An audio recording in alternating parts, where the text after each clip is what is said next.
Buenas tardes, licenciada. Sí, buenas tardes. Según lo que yo tengo apuntado, fuimos viendo los objetivos, el derecho, los elementos, el Estado, el territorio, el orden jurídico, el poder soberano y el bien público. El poder soberano, no me recuerdo haber mencionado algo así como eso, ¿verdad? Pero estuvimos viendo, ¿se recuerdan? Los, la obligación tributaria, los elementos de la relación jurídico-tributaria, ¿verdad? Y entonces, como realmente lo que ustedes van a, o les va a interesar de derecho tributario es cómo diligenciar un procedimiento administrativo, un proceso judicial, ¿verdad? Porque están formándose para defender intereses del contribuyente o puede ser también intereses para la administración tributaria, ¿verdad? En algún momento ustedes pueden ser contratados. Disculpe, Pedro Rustián, tiene su micrófono encendido. Muchas gracias. Entonces puede ser que en algún momento ustedes trabajen para la administración tributaria, ¿verdad? O en la Procuraduría General de la Nación, que trabaja a la par de la administración tributaria en los casos, procesos contenciosos administrativos, ¿verdad? Y que también puedan estar trabajando en el Ministerio Público, ¿verdad? Porque cuando ya las infracciones tributarias constituyen hechos delictivos, ya no es función de la administración tributaria, sino esto se traslada a la vía penal, ¿verdad? Como lo vemos, lo vamos a ver más adelante. Y entonces ya acá, pues ya el Ministerio Público también tiene su participación, ¿verdad? Pero previo a ver todos estos procedimientos, es importante que entendamos nosotros entonces qué es una obligación tributaria, cuáles son los tipos de impuestos, ¿verdad? Que nosotros debemos de pagar, cómo se maneja cada una de las leyes para poder justificar en algún momento la actuación de los contribuyentes en la forma en que documenta, ¿verdad? Porque, como les decía, las leyes tributarias establecen la forma en que los contribuyentes deben de llevar a cabo su contabilidad, qué medios de prueba pues debe tener siempre o qué documentación debe tener siempre a la mano por aquello de que se le realice una auditoría, ¿verdad? Por parte de la administración tributaria. Pero para ello, nosotros también debemos de conocer cuáles son esos principios constitucionales que van a observar o nos van a respaldar en este actuar, ¿verdad? Entonces nosotros vemos que los principios, como les decía la clase anterior, van a ser esa garantía constitucional, esos medios de defensa para todas las partes, ¿verdad? Que nos van a garantizar la forma en que nosotros nos vamos a devolver, ¿verdad? Nos vamos a desenvolver en esta fase o en este procedimiento de derecho tributario, ¿verdad? Entonces decíamos que está el principio de legalidad. ¿Por qué? Porque toda actuación, la actuación de la administración tributaria, tiene que estar plasmada en una ley, ¿verdad? Se recuerdan, vimos que está la ley orgánica de la Superintendencia de Administración Tributaria, que fue creada precisamente para garantizar y respaldar esa función fiscalizadora que va a realizar la Superintendencia de Administración Tributaria, ¿verdad? En dicha ley se van a contemplar todas las facultades que tiene la administración tributaria, la forma en que va a fiscalizar, cómo obtener información de contribuyentes y también esta ley va a regular la forma en que está integrada la Superintendencia de Administración Tributaria, qué órganos administrativos son los que la conforman, ¿verdad? Y cuáles son las facultades que tiene cada órgano administrativo. Entonces, para nosotros lo más importante que estamos en el estudio del derecho tributario, como abogado lo que nos interesa es ver, bueno, ver qué recursos van a resolver en la administración tributaria y qué órgano lo va a hacer, ¿verdad? Entonces, de conformidad con la ley orgánica de la administración tributaria, hay un apartado en el cual se regula la función de cada uno de los órganos administrativos o de los órganos principales. Entonces, entre ellos está el directorio, está el superintendente de administración tributaria, después está el Tribunal Administrativo Tributario y Aduanero, después están los intendentes, ¿verdad? Que son los órganos más importantes. Entonces, en este caso, lo que nos va a interesar a nosotros es que quien resuelve los recursos en materia tributaria y aduanera es el Tribunal Administrativo Tributario y Aduanero, ¿verdad? Que está, puede abreviarse como tributa. Entonces, este es el órgano y es lo que nos interesa saber, que va a resolver los recursos en materia tributaria y aduanera, ¿verdad? Cuando son recursos en materia administrativa que no tienen que ver nada con impuestos, entonces esos lo resuelve el superintendente, ¿verdad? Porque eso es el órgano de mayor jerarquía en la institución, y cuando son procedimientos administrativos que no se relacionan con tributos, entonces le corresponde al superintendente de administración tributaria, ¿verdad? Entonces, esto es lo que nosotros debemos saber por parte de la ley orgánica de la Superintendencia de Administración Tributaria, ¿verdad? Y esos son lo que ustedes deben ubicar en esa ley. Por ejemplo, ¿por qué nosotros decimos que el superintendente va a resolver este recurso? Porque dentro de las facultades que tiene el superintendente está esa, ¿verdad? De resolver los recursos que no tengan que ver con materia tributaria y aduanera. ¿Y cómo vamos a saber que el tributa va a resolver estos? Porque dentro de las funciones que va a tener el Tribunal Administrativo Tributario y Aduanero es resolver los recursos en materia tributaria y aduanera. Ahora, entonces, cuando yo les hable del tributa, estamos hablando del órgano que se encuentra dentro de la administración tributaria, que es el que va a resolver los recursos en materia tributaria y aduanera. No sé si entienden esto o tienen alguna duda. Bueno, me disculpa, licenciada, había agarrado los apuntes contrarios que no eran, pero sí es todo lo que usted dijo, disculpe. Bueno, no tenga pena. Entonces, como les decía, ¿verdad? Tenemos que conocer estos principios y obviamente empezamos nosotros con el principio de legalidad, ¿verdad? Entonces nosotros sabemos que este principio de legalidad es el principio más, o sea, todos son importantes, pero el fundamental, se recuerdan que decíamos, vamos a partir siempre ver la jerarquía de las leyes y obviamente esperamos de la Constitución, ¿verdad? Pero de la Constitución se desglosan las demás leyes, ¿verdad? Porque la Constitución es donde se encuentra el procedimiento para aprobar leyes, o sea, quiere decir que desde ahí ya tenemos el permiso, ¿verdad? Está quienes pueden crear leyes, modificar, reformar y cuál es el procedimiento, ¿verdad? Entonces sabemos nosotros que no va a haber tributo sin ley que lo establezca, ¿verdad? Entonces, esto también, este principio de legalidad en materia tributaria, pues obviamente también está inspirado, ¿verdad?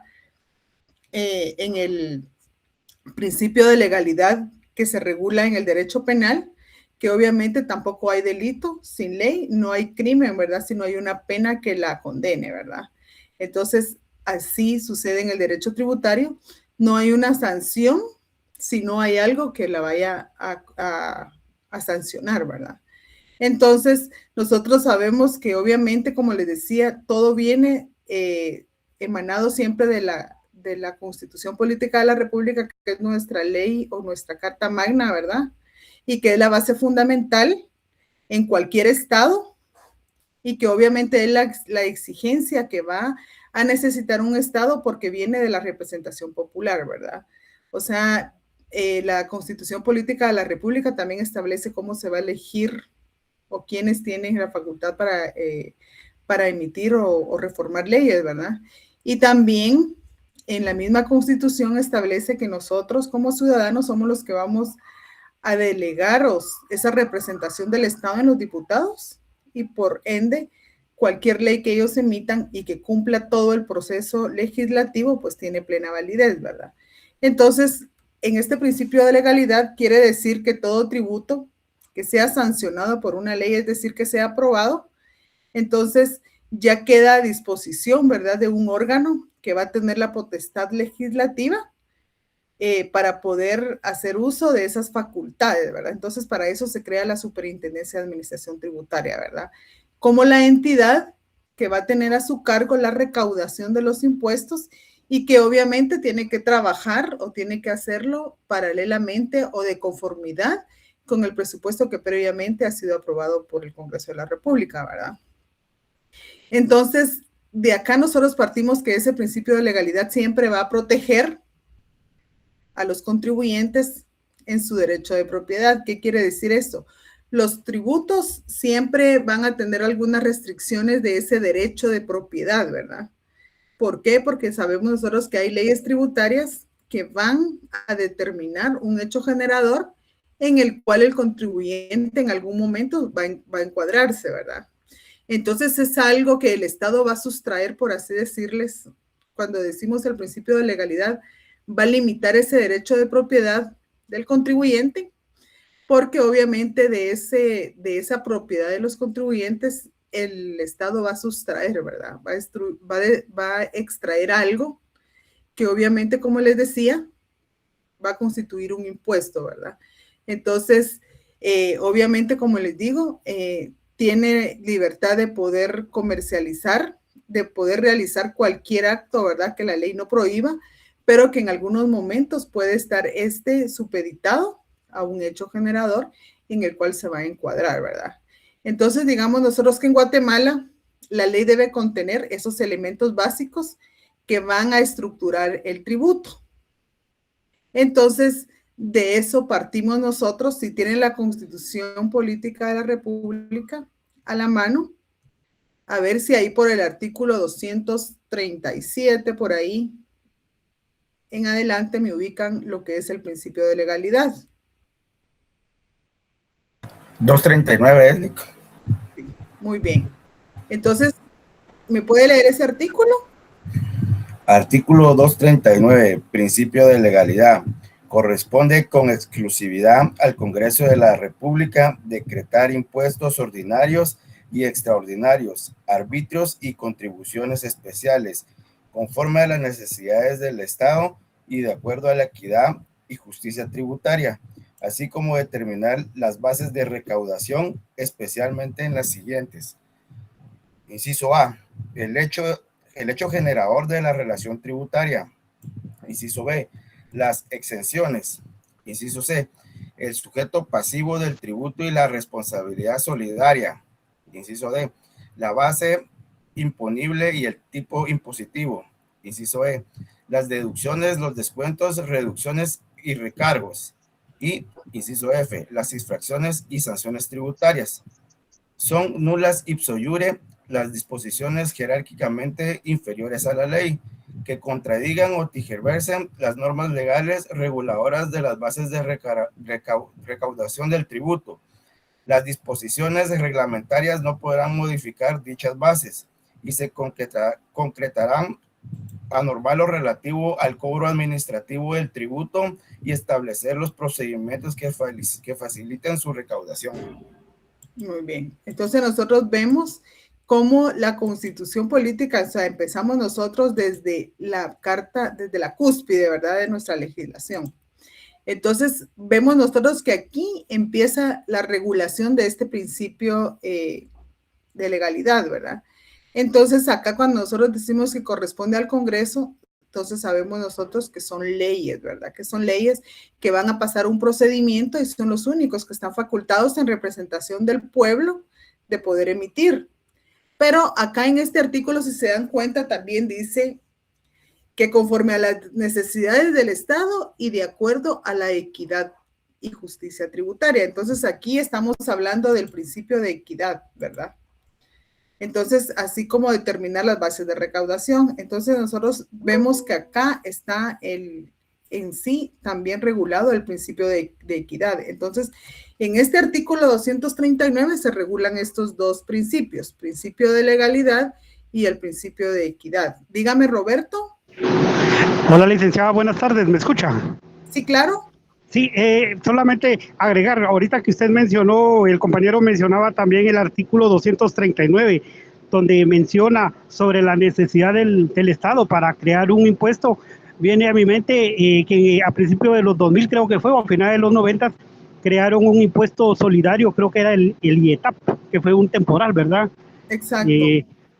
Y que luego, no recuerdo cuánto tiempo tuvo de vigencia, luego desapareció y creo que desde entonces no ha habido un temporal, o no sé si usted me puede sí, pero ampliar. el IETAP sí era un impuesto, era temporal, ¿verdad?, para apoyo a los acuerdos de paz, pero en lugar de ese quedó la ley del impuesto de solidaridad.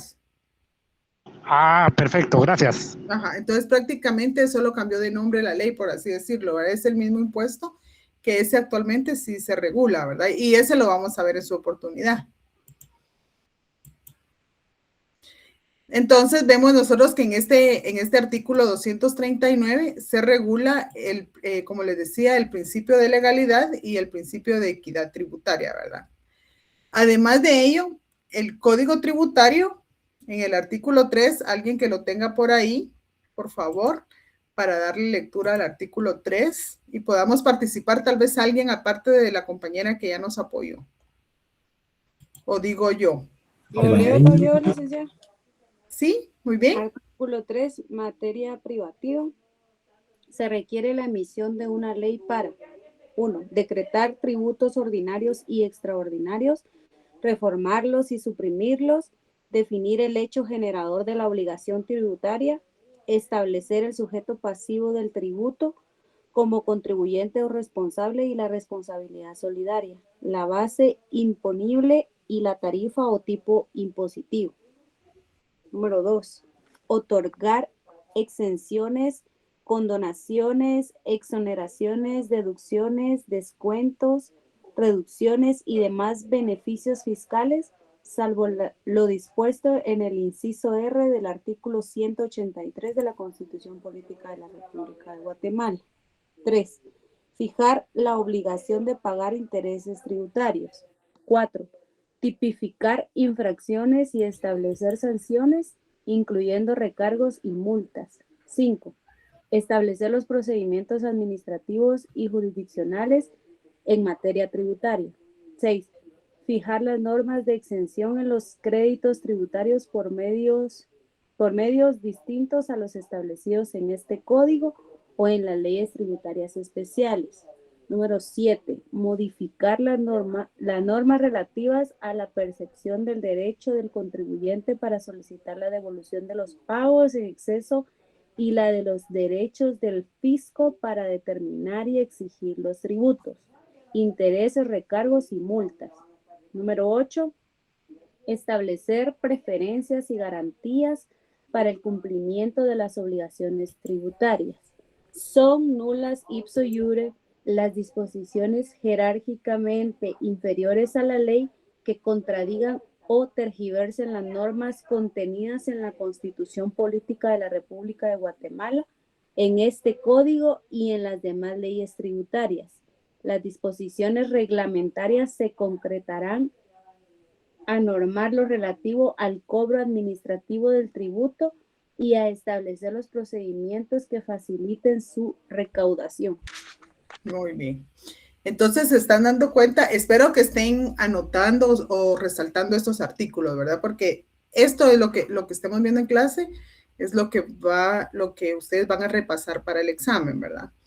Entonces, nosotros estamos viendo que entonces, en materia tributaria tenemos dos fundamentos legales, ¿verdad?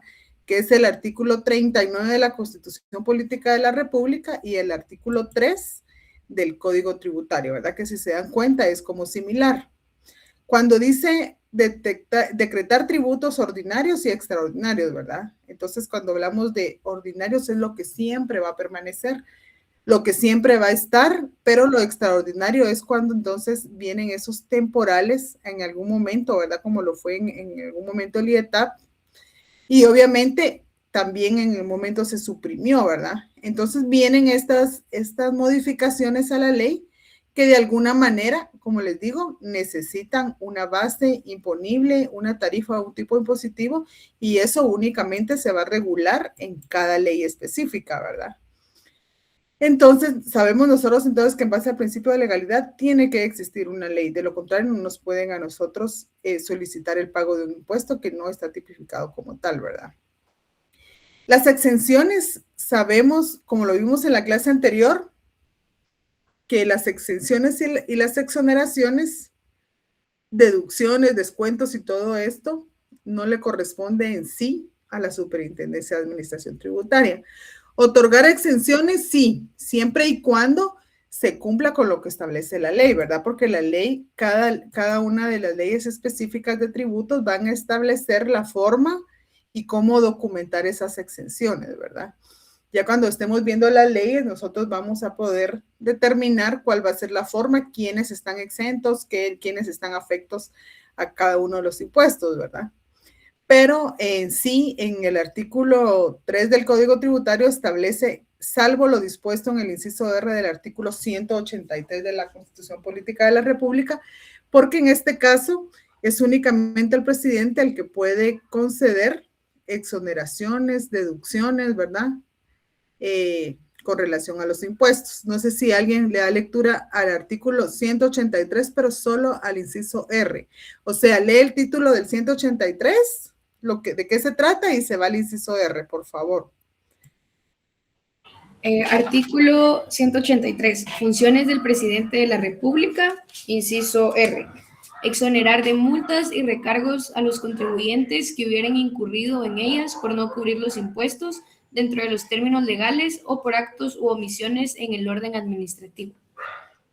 Bueno, entonces, como esta es una facultad que tiene el presidente, sin embargo, no es que deba realizarlo, ¿verdad? Porque es una facultad de otorgarla o no otorgarla, o reducir en diferente porcentaje, ¿verdad? Puede decir, bueno, yo le voy a reducir el 50%, puede ser el 90% de la sanción, porque recuérdense que lo único que se puede exonerar es la sanción, ¿verdad? El impuesto tiene que estar previamente pagado. Un contribuyente que va a solicitar al presidente de la República la exoneración de sanciones tiene que demostrarle que ya pagó el impuesto principal, ¿verdad? Eso debe acompañarlo a la solicitud y obviamente esta puede ser concedida o no, ¿verdad? Actualmente, el actual presidente hasta ahorita sabemos que únicamente ha otorgado exoneraciones cuando son casos muy especiales así de necesidad pública, ¿verdad? Por ejemplo, si tal vez es una entidad que presta servicios de salud, o depende, es el impacto de la actividad del establecimiento que esté solicitando, ¿verdad? Entonces, partimos nosotros, entonces nos vamos a este principio de capacidad de pago, ¿verdad? O capacidad contributiva, que también nosotros podemos decir que este consiste en la aptitud que va a tener una persona para poder ser sujeto pasivo, ¿verdad? Sujeto pasivo de un tributo. Entonces, esto realmente es un principio bien importante porque obviamente no podemos nosotros así como decir, bueno, yo voy a pagar la cantidad que se le ocurra al Estado, ¿verdad? Tiene que haber una capacidad, por ejemplo, si yo no pago, si yo no recibo dinero, yo no tengo la capacidad para poder pagar. Por ejemplo, si se va a pagar un inmueble, ¿se recuerdan que el YUSI está en esa discusión de que si se va a aprobar al fin o ya se aprobó el impuesto sobre inmuebles, ¿verdad? Pero sabemos nosotros que hay personas de avanzada edad que ya no tienen la capacidad como para poder pagar el impuesto incluso de una vivienda, porque una persona de la tercera edad puede tener en propiedad, por así decirlo, una casa, pero no tiene ingresos, ¿verdad? Lo único que posee. Entonces no posee ingresos como para poder pagar un impuesto.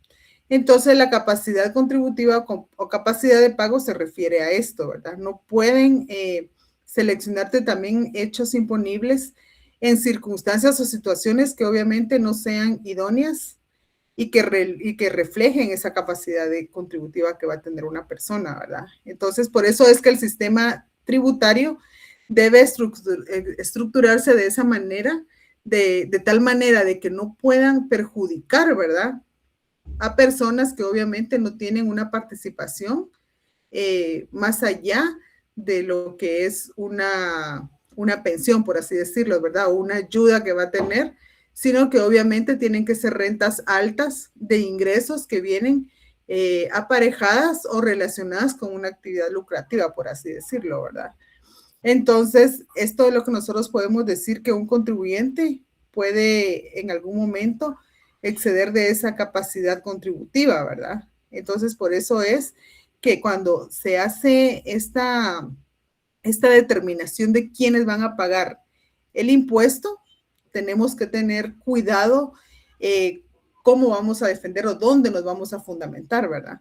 Entonces, cuando nosotros hablamos de la capacidad de pago, nosotros nos vamos a ir al artículo 243. A ver, alguien más que le dé lectura, tal vez Abel de Jesús Martínez. ¿Tiene su constitución? Sí, licenciada. 243. Así es.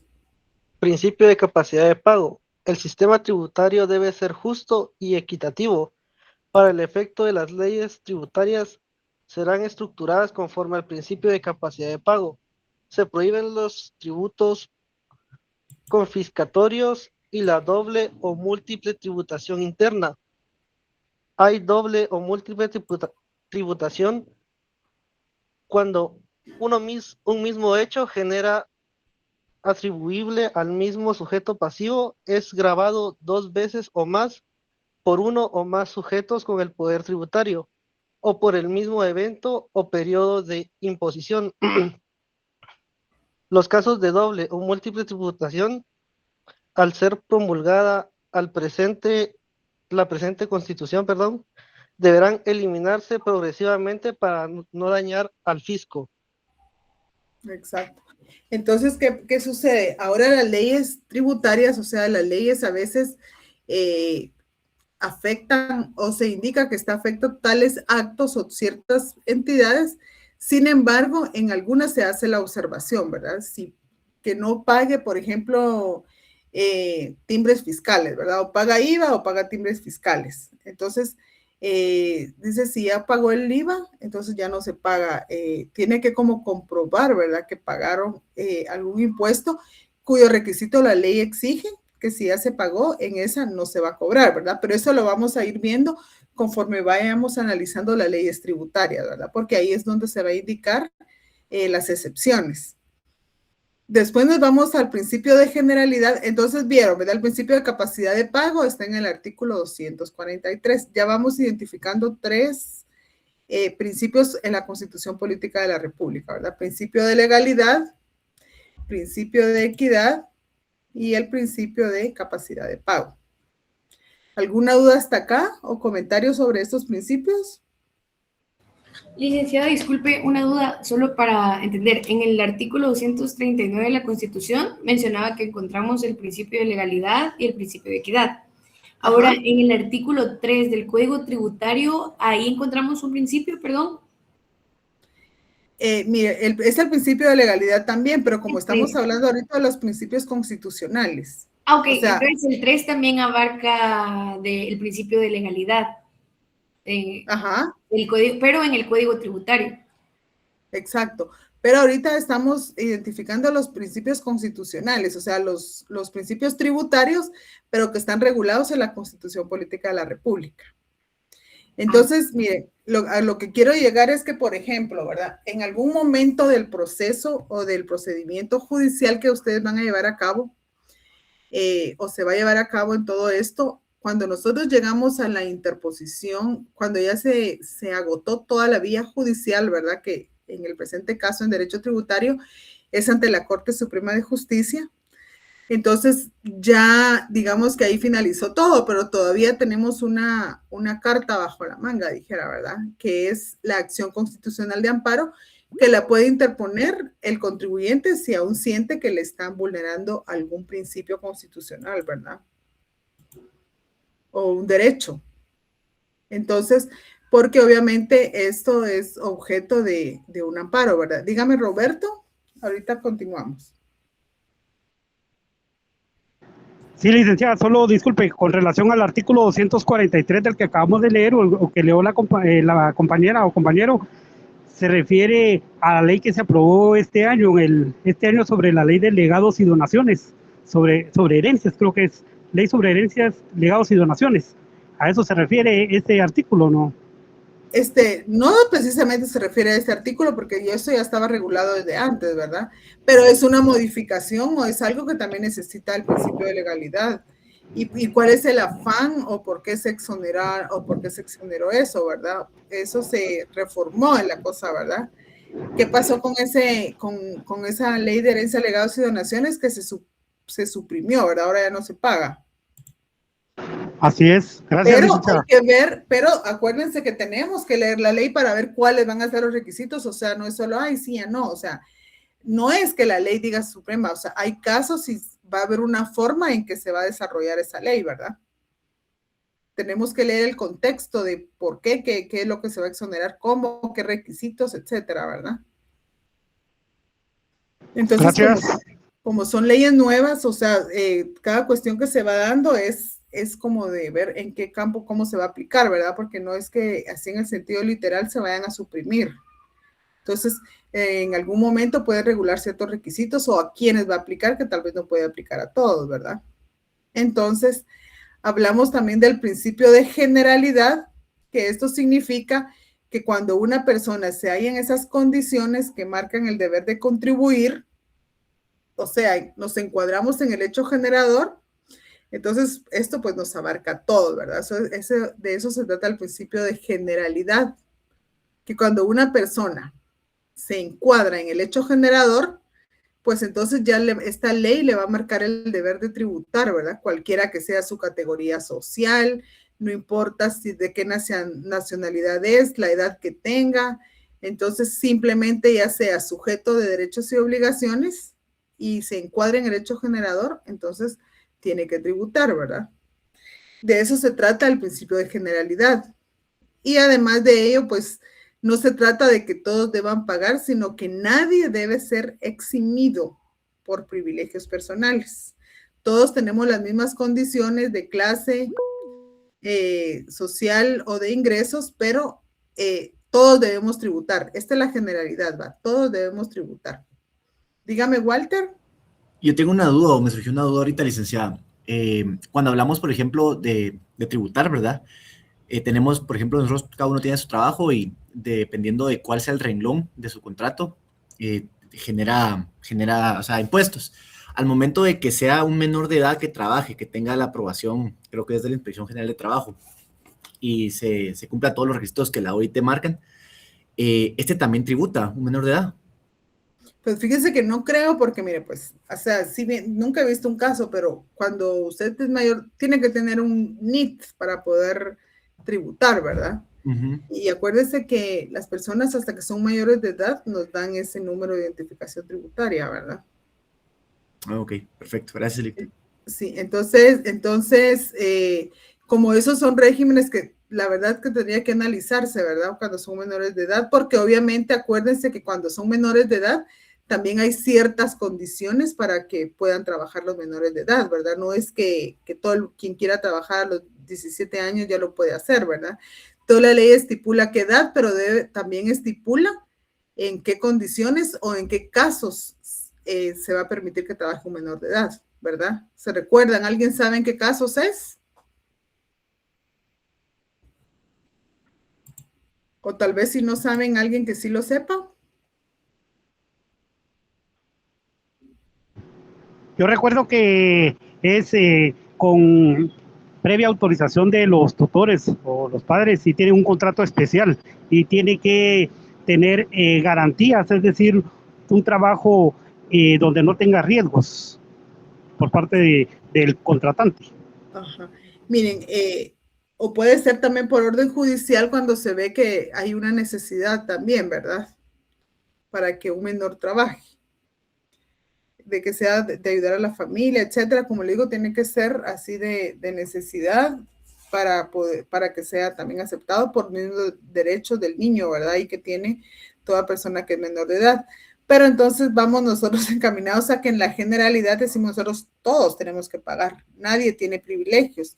Y lo único, el límite a esa generalidad, ¿verdad? De que todos debemos pagar, únicamente está constituido por las excepciones y esos beneficios tributarios, ¿verdad? Que obviamente van a encuadrar a una institución o a una persona que no van a tributar porque deben, aunque se configuren en el hecho imponible, porque la ley estipula, ¿verdad? Como es el caso, les decía, de los colegios, las iglesias, las universidades del país, que ellos están exentos de impuesto porque así se regula en la ley de la materia, ¿verdad? Y las exenciones cuando también se cumple alguna condición o se recuerdan que hablábamos de las exenciones objetivas y las subjetivas, ¿verdad? ¿Se recuerdan? Eso hablamos en la clase anterior.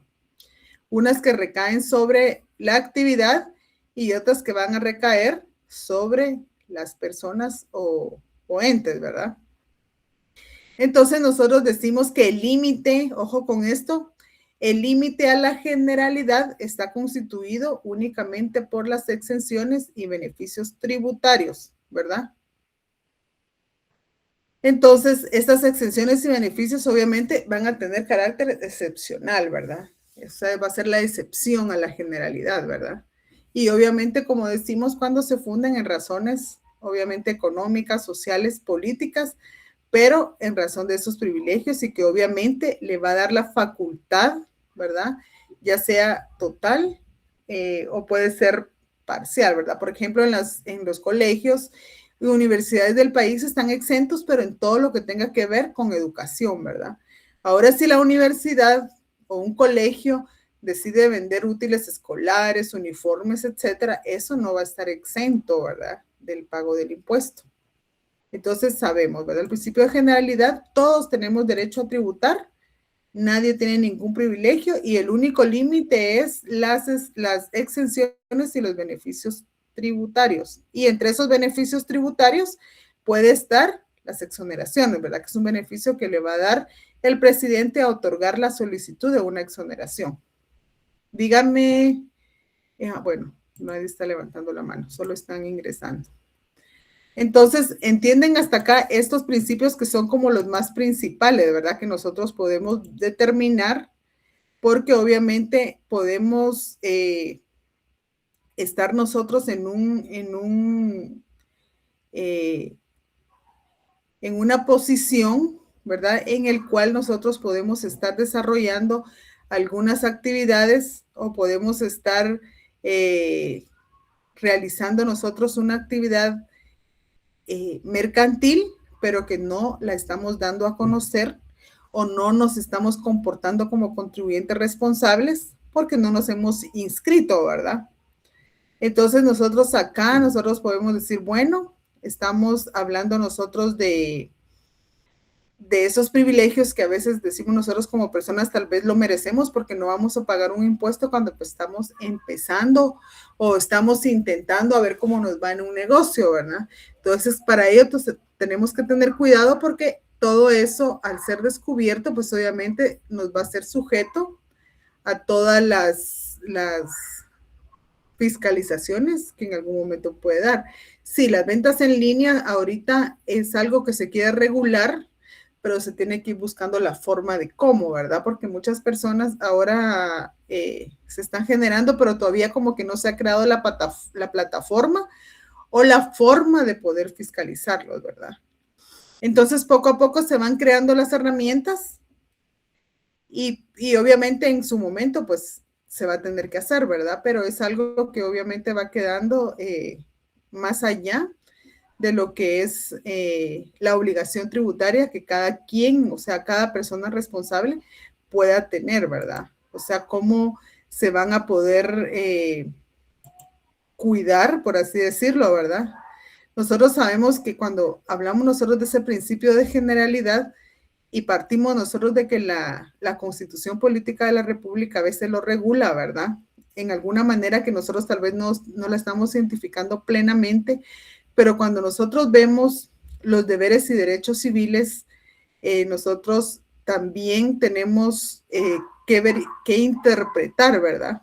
Que cuando la ley dice en el artículo 135 de la Constitución Política de la República, establece como deberes y derechos civiles que tenemos nosotros como miembros de un Estado, ¿verdad? Como personas y como población, ¿verdad? Y en el inciso D de este artículo establece que nosotros debemos contribuir a los gastos públicos en la forma prescrita por la ley. Cuando nosotros dice que debemos contribuir a estos gastos y que dice que la forma prescrita en la ley se está refiriendo precisamente a los impuestos, ¿verdad? porque ¿cómo vamos a pagar nosotros impuestos? Por ejemplo, del impuesto sobre la renta, ¿verdad? Que está regulado en la Ley de Actualización Tributaria. Nosotros tributamos de diferente manera, depende del trabajo que tenemos o la actividad a la que nos dedicamos, ¿verdad? Nos dedicamos. Entonces, ¿qué pasa? Hay rentas de actividades lucrativas y hay rentas de trabajo, ¿verdad? Aparte, también hay rentas de ganancias de capital, que obviamente son actividades que van como adicionadas a una actividad ya establecida por un contribuyente, ¿verdad? Que es la actividad, por así decirlo, a la que se realiza, ¿verdad? A la que se dedica desde siempre, pero hay otras actividades ocasionales que también le van a generar rentas y que obviamente va a tributar de una manera diferente a la que ya está establecida. Entonces, todo esto se va regulando en las leyes, ¿verdad? Entonces, por eso dice en la forma prescrita en la ley. Entonces, y como les digo, para eso más adelante, después del primer parcial, que ya veamos todos los principios constitucionales y algunos procedimientos, entonces ya nosotros nos vamos a ir. No creo que nos vaya a dar tiempo todas las leyes, pero sí, como les digo, está la ley de actualización tributaria y la ley del IVA, que es una de las más importantes, para poder someterlo a poder nosotros, pues decir, vamos a incursionar en esas leyes que son las que más aportan, ¿verdad? Estos impuestos son los que sostienen prácticamente al Estado de Guatemala, ¿verdad? La ley del impuesto al valor agregado, o sea, el IVA, es fundamental y es lo que contribuye con la mayor parte de la recaudación, ¿verdad? ¿Y quiénes pagamos el impuesto al valor agregado? Sí, Wilfrido, de SAT, ¿verdad? Sí, Lira, sí, para ahondar en este caso son los dos impuestos más importantes. Casi el 80% de lo que se recauda viene de esos dos impuestos, tanto de la ley del IVA y del ISR. Ajá. Entonces, usted es auditor. ¿Qué es lo que usted hace en su trabajo, Wilfrido? Si nos puede contar un poquito. Pues yo programo auditorías, licenciada. Estoy en la Intendencia Fiscal, ahí donde salen todas las auditorías para las gerencias. Ahí donde bueno. qué impuestos, qué rubros se van a ir a revisar de las empresas. O sea, ahí sale toda la programación, ya el auditor ya sabe qué va a ir a hacer, licenciada. ¿Qué es lo que va a revisar, verdad? Exactamente. Muy bien. Entonces, más adelante, cuando estemos en esos temas, usted nos va a ir ayudando ahí. Está bueno, Lidia, con gusto.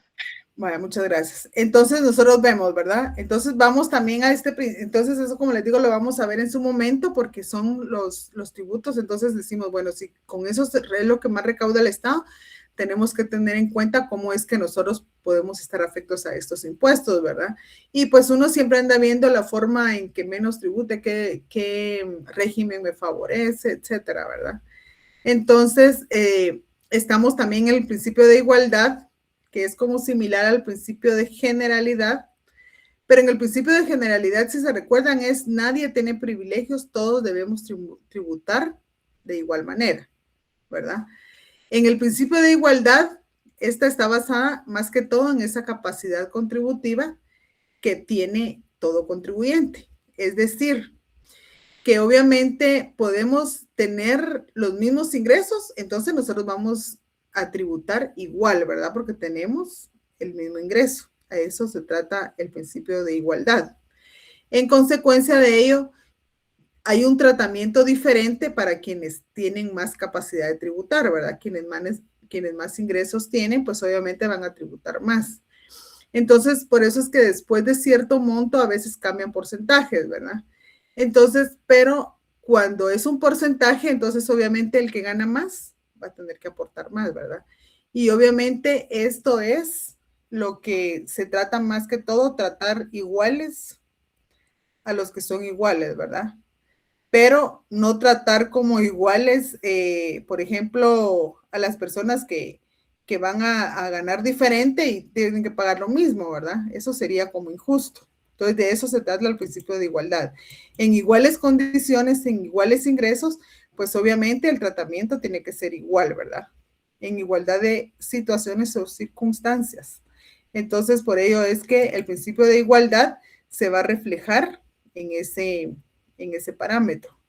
Ahora bien, nosotros vamos a identificar este principio de de igualdad en el hecho de que la Constitución Política de la República también lo regula en el artículo 4, ¿verdad?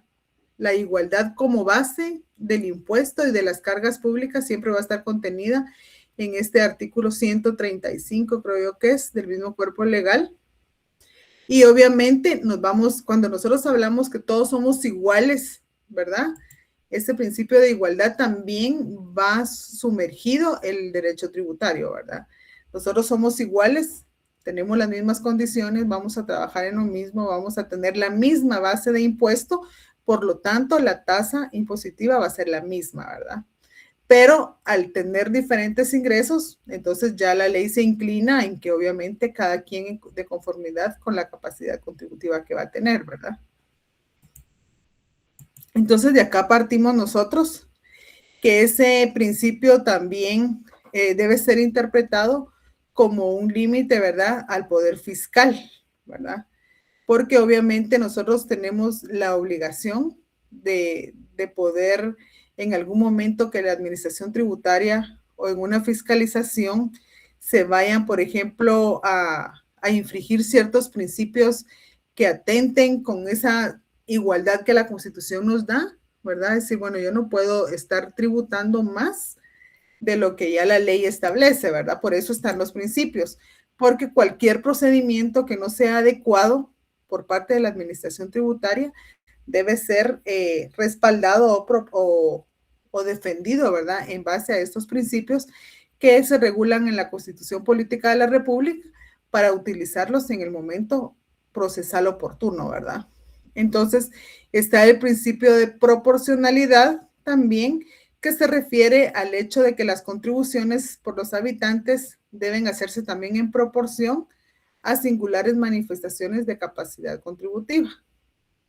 Entonces, esto no significa que no se deba tributar, ¿verdad? O que se deba prohibir. Simplemente implica que el monto de los tributos va a estar en relación directa con la capacidad de pago de los sujetos pasivos del gravamen. Entonces, debe estar regulado de alguna manera, obviamente, que la población pues pague en forma los tributos proporcionalmente, ¿verdad? De acuerdo a la riqueza o capacidad económica. ¿Qué quiere decir eso? Que, por ejemplo, cuando hablamos, por ejemplo, del valor de una propiedad, ¿verdad? Entonces vemos nosotros que hay alguna forma en que hay inmuebles que están ubicados en lugares donde tal vez están mejor que valorados, por así decirlo, ¿verdad? Entonces, puede ser la misma propiedad, la misma cantidad de metros cuadrados, tal vez hasta el mismo estilo, lujo de casa, pero están en diferentes lugares donde tal vez los valores son menos, son más bajos, ¿verdad? Entonces, ahí vemos nosotros que va a haber una proporcionalidad que va independientemente de la voluntad de una persona, ¿verdad? Iguales condiciones, solo que lugares donde tienen como forma por ejemplo, por decirles algo, en la zona 14, si ustedes van del lado de las Américas, cuando van de donde está el monumento al Papa, ¿verdad?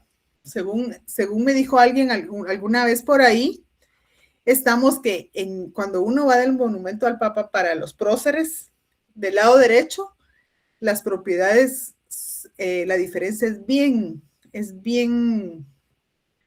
amplia, ¿verdad? Es bien grande la diferencia de precios a los que están del lado izquierdo de la zona 13. Entonces, un apartamento, obviamente tampoco son baratos, ¿verdad? Pero un apartamento que está en la zona 13, ahí entre la avenida Hincapié y las Américas, puede valer, ¿qué? Tal vez $1 millón, pero si ya está del lado de las Américas, ya vale como 3 millones, ¿verdad? Entonces, hay una forma así como de no sé por qué situación, ¿verdad?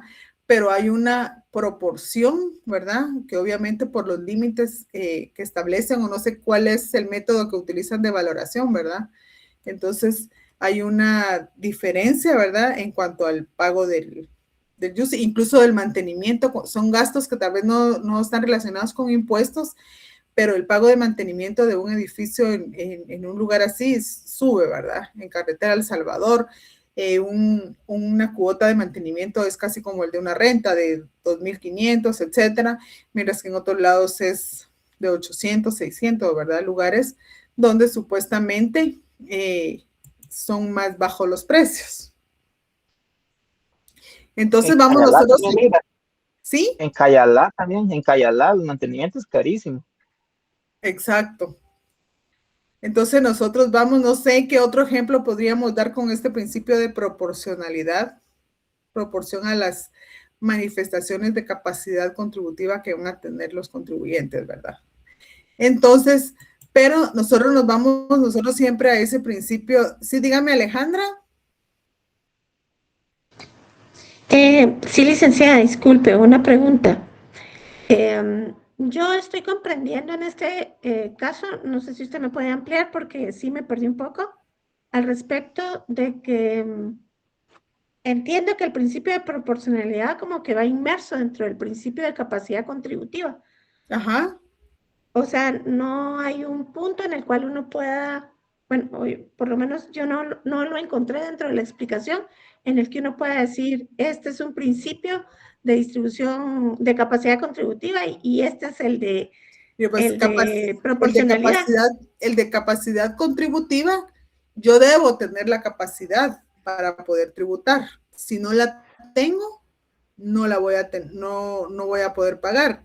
Pero en el de proporcionalidad usted sí tiene la capacidad de pagar tributos, ¿verdad? Ah, ok. Lo único que lo va a hacer en proporción a lo que le corresponde, ¿verdad? No es que no tenga capacidad. Ok, gracias, licenciada. Me queda tal vez claro. Un ejemplo ¿sí? Sería el pequeño contribuyente que tiene un límite, ¿verdad? O sea, si llega a ese punto, paga el 5%, que actualmente es 125 salarios, ¿verdad? Como está, que anda entre 500,000, 285 quetzales, anda. Y que un contribuyente que gana lo mismo, pero que esté en el régimen general, va a pagar más, pero es por el régimen en el que está, ¿verdad? Exactamente, ahí aplica el principio de proporcionalidad. Exacto. Ese es el ejemplo más claro que podemos obtener, ¿verdad? Es en los regímenes. Por ejemplo, eso es en el del IVA, ¿verdad? Y en el impuesto sobre la renta también se puede dar, ¿verdad? Ahí es diferente, o sea, ahí es diferente el trato, ¿verdad? Porque como ahí son rentas, son por los ingresos. Pero entonces, cuando dice que, yo como no mucho entiendo esto y por eso le pregunto a usted, cuando dice el impuesto de actividades lucrativas, el contribuyente puede optar por dos regímenes. Exactamente, el régimen de utilidades y el régimen opcional simplificado. Que es sobre ingresos y otro sobre las utilidades, ¿verdad? Exactamente, pero solo los dos pertenecen al régimen, a la renta de actividades lucrativas. O sea, ahí se dividen dos. Pero ahí va a ser a criterio de qué tipo de actividad se está dedicando el contribuyente, exactamente. Muy bien, muchas gracias. Entonces este ejemplo de proporcionalidad los vemos en el impuesto al valor agregado, ¿verdad? Bueno, entonces cuando hablamos nosotros de principio de equidad y justicia tributaria, como dijimos anteriormente también, ¿verdad? El principio de equidad y justicia tributaria, que es el que está también regulado en la Constitución Política de la República, ese impuesto debe ser, obviamente, tener un fin, ¿verdad? Un fin del cual, pues, nosotros vamos a hacer la primera manifestación y que, obviamente, el procedimiento ya está regulado en una ley, ¿verdad? Entonces, este principio de equidad tributaria también se va a convertir en una razonabilidad, ¿verdad? Puesto que todo tributo, pues, va a tener una razón de ser, ¿verdad? Por lo cual, de hecho, al nosotros saber que un impuesto es injusto, o ustedes han podido ver, a veces cuando se hacen algunas reformas o se quieren crear impuestos, siempre hay instituciones o personas que obviamente se van a interponer acciones de inconstitucionalidad porque atentan contra estos principios, ¿verdad? A cualquiera de estos principios de equidad, más que todo, porque no está regulada de una forma adecuada, ¿verdad? Entonces vienen ellos y dicen, bueno, ¿por qué y por qué se puede ser la interposición de una inconstitucionalidad? Porque están atentando contra el principio de legalidad, ¿verdad? Entonces, Por ello es que recurrimos a la acción constitucional. Esta es una inconstitucionalidad de ley que puede ser de carácter general o en caso concreto, ¿verdad? Ya sea que le perjudique a una persona en sí, que lo va a aplicar a caso concreto, o de carácter general cuando va a aplicar a toda la población, ¿verdad?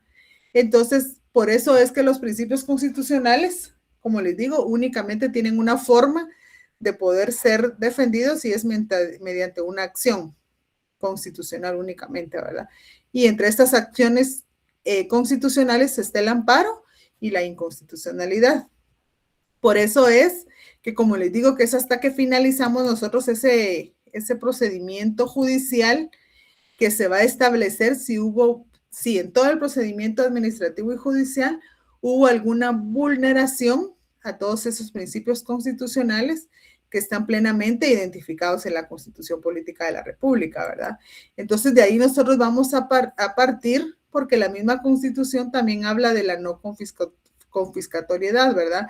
Una persona obviamente se va a calificar cuando ya es confiscatorio un impuesto, más que todo en este caso es que a veces se interponen acciones de inconstitucionalidad porque dice no tenemos nosotros cómo pagar o cómo mantenernos o cómo sobrevivir y encima quieren que estemos pagando algún tipo de impuesto, ¿verdad?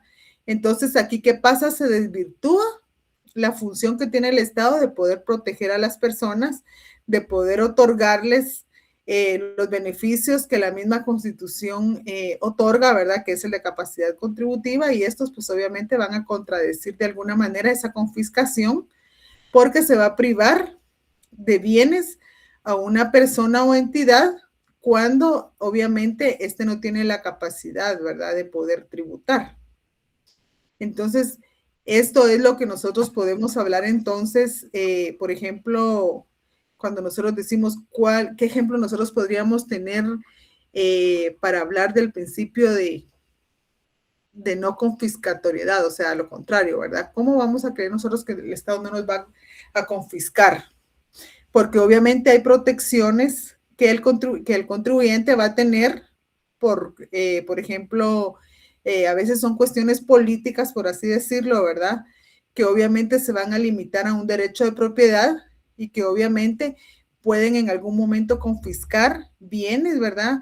O a veces imponer multas confiscatorias, ¿verdad? Que van a atentar contra esa seguridad que el Estado le va a garantizar, tal vez por el simple hecho de estar participando en una asociación en el que un contribuyente pretende como no pagar un impuesto. Se cumple con los requisitos, pero a veces si no cumple con los requisitos, si se están cumpliendo con los requisitos para poder tener una exención y sin embargo aún así le están cobrando un impuesto, entonces podemos decir nosotros que hay una confiscatoriedad, ¿verdad? Porque ya estamos, no tenemos tal vez la exención a la mano, pero debemos de investigar, ¿verdad? Como personas que fiscalizan, ver si el contribuyente puede tener a la mano algún documento que le diga que está exento de cierto impuesto. Entonces, es lo que pasa más que todo en las aduanas, ¿verdad? Cuando entran medicamentos que a veces dicen que están exentos y no tienen la documentación para poder respaldar que esos medicamentos que están importando están exentos, entonces ellos posteriormente es lo que alegan, ¿verdad? Que hay una confiscatoriedad al querer pagar o al exigirles el pago. Y a veces no se les exige el pago, sino que simplemente una persona que está ingresando al país con medicamento que creen que es exento, saben que tienen que cumplir con un tipo de documentación, ¿verdad? Que obviamente es lo único que los podría salvar, por así de pagar los impuestos. Entonces vienen y para ello está el Cauca y el Recauca, ¿verdad? Que son reglamentos y es el Código Único Centroamericano que obviamente va a regular estos aspectos. Entonces llena ciertos requisitos y ¿qué dice el contribuyente? Bueno, estos son los requisitos que tengo y no los tengo, no tengo toda la documentación. Cualquier requisito que falte de ese listado, ¿verdad? Para poder no pagar impuestos, porque supuestamente está exento, dice que tiene que acompañar la resolución o el documento que lo acredita como exento. Sin embargo, al no tenerlo, entonces lo que dicen es, bueno, voy a pagar y después voy a pedir que me lo devuelvan, ¿verdad? Como pago indebido. Pero ellos no hacen esa declaración de que o pagar bajo protesta, ¿verdad? Sino que simplemente lo que hacen es que llenan su declaración y la presentan, ¿verdad? Pagan los impuestos y todo. Ya después, cierto tiempo después, entonces ya vienen y hacen la solicitud de devolución de ese impuesto a la administración tributaria diciendo que ellos están exentos porque esto y esto, pero nunca tienen la resolución. No tenían a la mano esa resolución, entonces pagaron voluntariamente.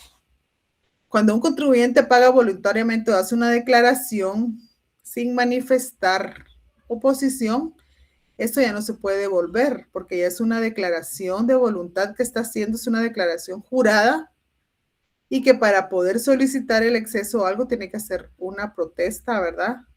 Previamente realizar el pago y por qué razón lo está haciendo, que no está de acuerdo, pero sin embargo lo está haciendo, ¿verdad? Entonces, si no se cumple con esto, entonces no se puede hablar de una confiscatoriedad de un impuesto, porque obviamente son derechos que van a tener los ciudadanos, pero deben cumplir ciertos requisitos, ¿verdad? Entonces, por ejemplo, estamos viendo nosotros esto de los principios, entonces sabemos nosotros que con esto nosotros podemos, por así decirlo, tener elementos suficientes para nosotros irnos, por ejemplo, a determinar si nosotros en todo el procedimiento se nos ha vulnerado, por ejemplo, el derecho de defensa. El derecho de defensa también es un derecho constitucional que está garantizado y que nosotros podemos como contribuyentes, como entidad del Estado, presentar o defendernos, presentar medios de prueba que con los cuales vamos a demostrar nuestra posición, ¿verdad? O sea, decir, por ejemplo, un contribuyente puede presentar una demanda ante el Tribunal de lo Contencioso Administrativo porque él está seguro que la Superintendencia de Administración Tributaria, al resolverle, está vulnerando su derecho de defensa. Por ejemplo, el contribuyente en el procedimiento administrativo presentó medios de prueba, ¿verdad? Tiene el sello de recibido donde fueron presentados, le sellaron, pero sin embargo la administración tributaria en ningún momento no menciona nada del documento, nunca lo tomó en cuenta, resolvió y los medios de prueba que el contribuyente presentó nunca se mencionaron. Sí mencionan el artículo 12 constitucional que está regulado el derecho de defensa, ¿verdad? Entonces, como decimos nosotros, la Constitución nos da todas las herramientas, ¿verdad? Para nosotros poder alegar o poder defendernos, ¿verdad? Entonces, ¿qué pasa? Se evacúa la audiencia porque vamos a ver ese procedimiento, ¿verdad? Y dice, no, a mí no me pueden determinar porque la SAT dice esto, pero aquí tengo la documentación. Pues no se menciona nada y le resuelve. Entonces viene ya en el proceso judicial, como ahí sí a ustedes tienen que acompañarse de un abogado, ¿verdad? El abogado tiene la responsabilidad de ver toda la documentación que ustedes presentaron. A ver qué presentó en el procedimiento administrativo. A ver, miremos si le dieron trámite a esto, ¿verdad? Tiene que ser bien minucioso. ¿Qué dijo usted? ¿Qué presentó y qué le resolvieron? Ah, pero entonces aquí yo estoy viendo que usted presentó documentación, pero no dice la resolución que usted la presentó y aquí está el sello recibido, ¿verdad? Bueno, entonces todo eso lo vamos a hacer ver, ¿verdad? Porque cuando en el procedimiento administrativo en las diferentes fases se hizo ver que no les recibieron los medios de prueba. Entonces ya ustedes le dicen al tribunal, miren, no me resolvieron, no menciona, entonces hubo un mal procedimiento de la administración tributaria, ¿verdad? Entonces vemos nosotros que el Tribunal de lo Contencioso Administrativo, fíjense bien, la función del Tribunal de lo Contencioso Administrativo es velar por la juridicidad de los actos que realiza la administración tributaria. Ojo con esto. Cuando decimos la juridicidad de los actos, quiere decir, bueno, voy a revisar si la autoridad tributaria cumplió con todos los principios constitucionales, ¿verdad? De legalidad, si se fundamentó, si está bien regulado, si respetó el derecho de defensa del contribuyente. Entonces, si le aceptó todos los medios de prueba, ¿verdad? Si hay una buena defensa, porque hasta eso tienen que hacer en el proceso contencioso administrativo, si un abogado no defiende bien al contribuyente, no espere tener una sentencia favorable, ¿verdad? Pero si le hace ver al Tribunal de lo Contencioso Administrativo que hubo prueba que no fue diligenciada y que fue aportada por el contribuyente, entonces el tribunal, como va a verificar esa legalidad de la actuación que hace la administración tributaria, va a determinar que en efecto no hay medios de prueba, ¿verdad? Que el contribuyente los presentó, pero no se mencionan. Entonces el tribunal tiene la obligación o tiene la facultad para poder retrotraer, ¿verdad? Y decir, bueno, que la Superintendencia de Administración Tributaria reciba la prueba que aportó el contribuyente, ¿verdad? Y que no fue diligenciada. Y anula casi todo a partir del momento en que se cree que se violó este procedimiento. Pero obviamente eso va a pasar hasta que emita sentencia, ¿verdad? Porque el proceso contencioso administrativo no es solo al presentar la demanda que el tribunal va a decir, ay, sí, vamos a hacerlo. En el proceso también hay una serie de etapas que se tienen que pasar para poder llegar a la emisión de la sentencia. Entonces, hasta acá, el tribunal, como les digo, tiene la obligación de velar por la juridicidad, pero no lo hace, ¿verdad? Ustedes pasan el proceso contencioso administrativo y el tribunal no les otorgó, no les revisó y no le dijimos, le expusimos y aún así tal vez ni se dio cuenta y va a resolver que confirma la resolución de la administración tributaria, ¿verdad? Entonces, confirmó todo y no, bueno, se van ustedes a interponer el recurso de casación, que ese es otro tema que vamos a ver más adelante también, si esperemos nos dé tiempo, que entonces ustedes tienen que buscar esos vicios en la sentencia que va a emitir el tribunal, ¿verdad? El vicio que, porque no verificó, se le indicó que no se diligenciaron los medios de prueba, entonces no cumplió con su función, ¿verdad? Jurisdiccional de ver, y ahí pueden alegar un montón de sus motivos que establece el Código Procesal Civil y Mercantil. Y aún así, como les digo, en casación también pierde el contribuyente, ¿verdad? Entonces se van al amparo ustedes, se les violaron todos los derechos de defensa, de legalidad, y ahí puede ser que ahí, si es así como yo les digo, seguramente van a tener una sentencia favorable por parte del Tribunal de Amparo, ¿verdad? Que es la Corte de Constitucionalidad. Pues al determinar todo el procedimiento y dice, sí, efectivamente se puede constatar que aquí se vulneraron principios, ¿verdad? Entonces ahí en el Tribunal de Amparo ya no va a decir retrotraigan, ¿verdad? Ya no lo va a decir al tribunal, sino que de una vez puede ordenar que se diligencien esos medios de prueba, o en todo caso, ahí darle valor de una vez a la prueba aportada por el contribuyente si la adjuntó en el proceso, ¿verdad? Entonces ya la tiene ahí, dice, no, aquí sí, y de una vez puede otorgar el amparo constitucional, ¿verdad? Otorgar el amparo solicitado por el contribuyente y pues a su favor dejar sin efecto todo o ordenar inmediatamente que se emita una sentencia por parte de la Corte Suprema de Justicia que sea acorde a lo que consideren una sentencia la Corte, ¿verdad? O sea, de decir, bueno, aquí se determinó esto y esto, entonces aquí se tenía que haber declarado con lugar la demanda. Y entonces es una serie de actos que ustedes van a poder manejar siempre y cuando identifiquen si hay alguna violación a estos principios, ¿verdad? También hay un principio de irretroactividad de la ley, que en este caso nosotros sabemos que en materia tributaria también las sancionatorias toda ley siempre va a regir para el futuro, ¿verdad? Sin embargo, cuando hablamos de irretroactividad, que es otro principio que está regulado en la Constitución Política de la República, alguien que lo tenga a la mano o identifique el artículo, que obviamente no hay retroactividad de las leyes, pero hay excepciones, ¿verdad? Cuando es en materia penal, siempre y cuando favorezcan al reo. En el derecho tributario es similar, ¿verdad? Hay retroactividad de la ley, o sea, hay una excepción que es cuando lo que se regule en la ley que se deroga o que se reforma tiene beneficios para el contribuyente, ¿verdad? Entonces, esto obviamente va a ser un principio también regulado en la Constitución que también en algún momento le puede servir al contribuyente. Por ejemplo, hay una ley o hay un procedimiento que se regula, que está reconocido algún derecho al contribuyente o alguna forma, y lo inició bajo el imperio de una ley que estaba en vigencia, ¿verdad? Entonces, en este caso, pues obviamente va a seguir utilizando ese fundamento porque eso beneficiaba al contribuyente. Pero ya hablamos nosotros de, por ejemplo, en el caso de la prescripción en materia tributaria, que vamos a ver más despacio en su momento.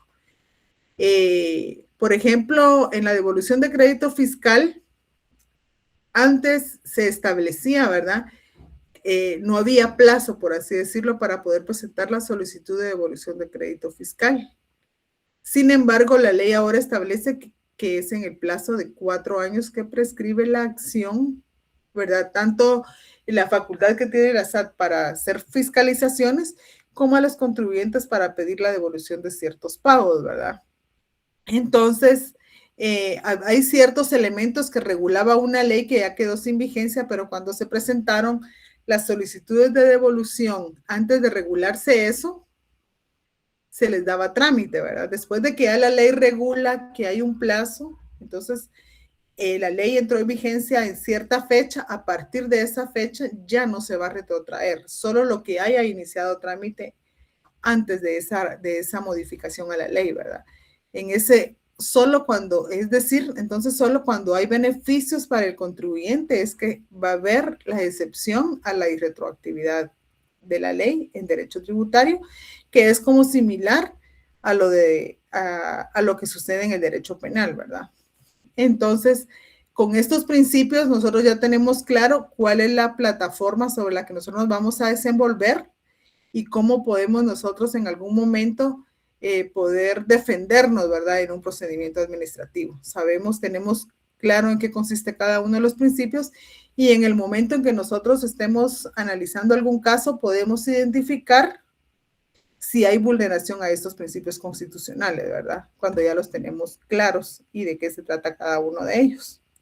No sé si hasta aquí tienen alguna duda de los principios constitucionales para poder nosotros irnos entonces a otra parte, ¿verdad? Del Código Tributario.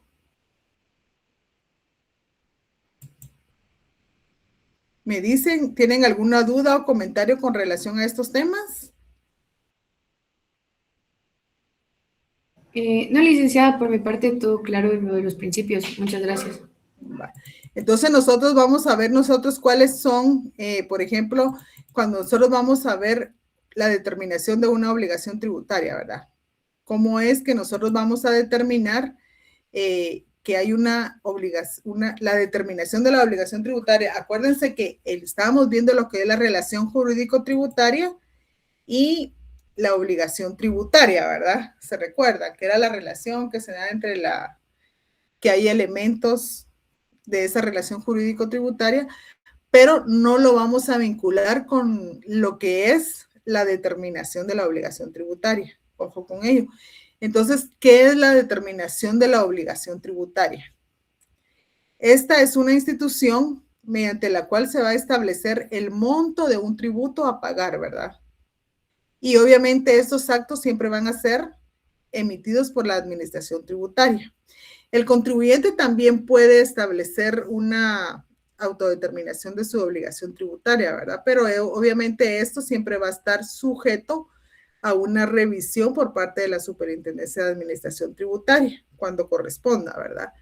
Entonces, ¿qué quiere decir esto? Que tal vez precisamente la Administración Tributaria no va como a ver que todas las autodeterminaciones que hizo el contribuyente estén correctas, ¿verdad? Pero puede ser que en algún momento diga, bueno, voy a fiscalizar a este contribuyente, voy a revisar, ¿verdad? Entonces, toda determinación que nosotros, la autodeterminación que hace el contribuyente, sabemos que esta se realiza en el momento en que nosotros hacemos nuestras declaraciones, ¿verdad? Entonces, si nosotros facturamos, entonces nosotros tenemos que pagar ese impuesto, ¿verdad? Pero puede ser que nosotros podamos estar como recibiendo más de lo que facturamos, ¿verdad? Y en algún momento se puede cometer algún error y no vamos a reportar, entonces nosotros sabemos que todo esto puede traer consecuencias, ¿verdad? Entonces, la facultad que tiene la administración tributaria es establecer el importe de esa deuda que cada contribuyente va a tener a favor del Estado.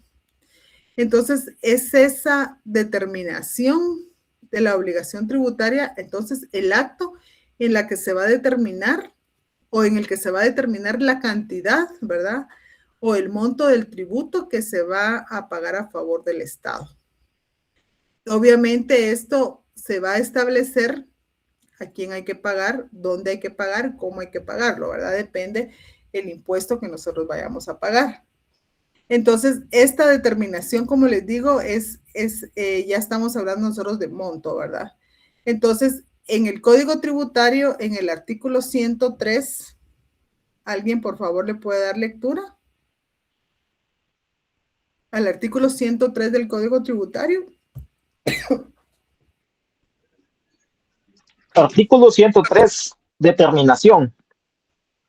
La determinación de la obligación tributaria es el acto mediante el cual el sujeto pasivo o la administración tributaria, según corresponda, conforme a la ley, o ambos coordinadamente, declaran la existencia de la obligación tributaria, calculan la base imponible y su cuantía, o bien declaran la inexistencia, extensión o inexigibilidad de la misma.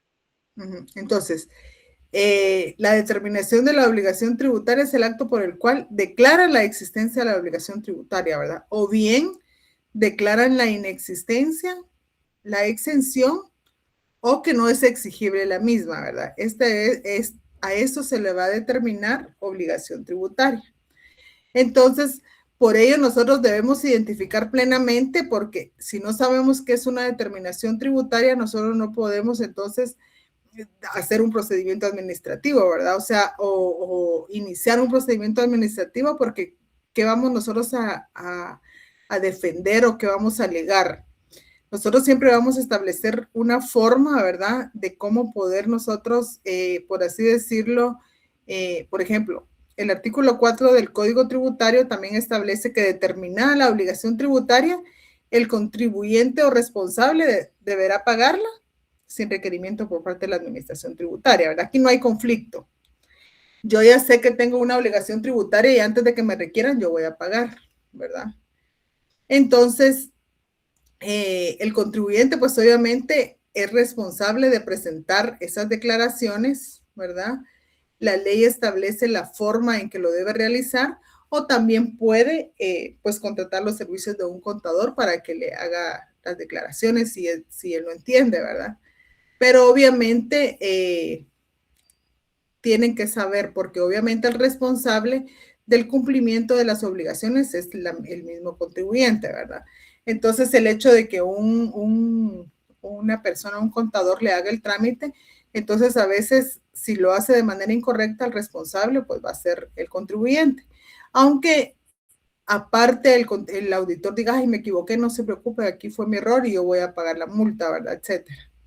Entonces, bueno, nosotros tenemos que determinar o saber nosotros qué es una determinación de la obligación tributaria y como decimos, podemos iniciar con esa parte para poder ir viendo nosotros entonces cuáles son nuestras obligaciones como contribuyentes y cuáles son las obligaciones de la administración tributaria para que nosotros podamos cumplir a cabalidad con nuestras obligaciones tributarias, ¿verdad? O sea, sí me exigen, pero ¿qué herramientas me da o cuáles son esas facultades o deberes que tiene la administración tributaria para los contribuyentes? Esto es lo que vamos a ver en la siguiente clase. Entonces yo creo que nos vamos a quedar hasta acá, en donde ahorita lo que les va a quedar de tarea es identificar o estudiar la diferencia entre determinación de la obligación tributaria y la obligación tributaria o relación jurídico-tributaria, ¿se recuerda? para que vayan entendiendo ustedes que no es lo mismo si son dos situaciones diferentes, ¿verdad? Entonces, no sé si tienen alguna duda hasta acá. Dejaríamos para que puedan tomar un receso antes de que empiecen en la otra clase. Solo les suplico que por favor, si tienen una duda me lo digan, y si no, para poder tomar la captura de la pantalla, que enciendan sus cámaras. Licenciada, buenas noches. Yo solo con la consulta de lo que vamos, las dos diferencias, licenciada, que nos acaba de dictar. Ajá, obligación tributaria o relación jurídico-tributaria, que sí es lo mismo, y la determinación de la obligación tributaria. En el Código Tributario están las dos respuestas.